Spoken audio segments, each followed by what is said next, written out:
boosting exports and increasing domestic demand. These are the two staples of the Park Geun-hye administration's drive to protect the domestic economy from external shocks. The nation's trade minister said before lawmakers on Wednesday to explain the plan. Our National Assembly correspondent Ji Myung-kil reports.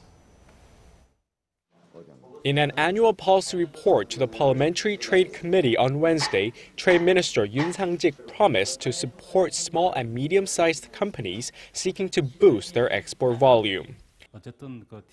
To help SMEs boost exports, we will increase the size of our trade finance program to more than $72 billion this year from $69 billion last year.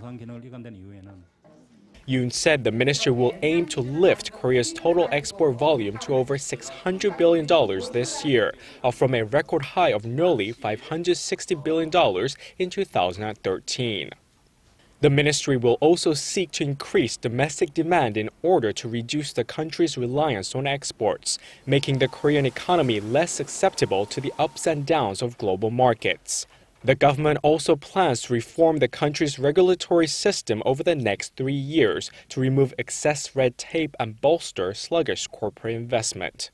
The ministry will review the current economic regulations from the ground up with the idea of removing the excess.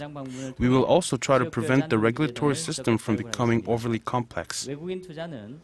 To promote trade relations, the government will seek to conclude pending bilateral free trade agreements with China, Canada, Australia, and New Zealand as soon as possible.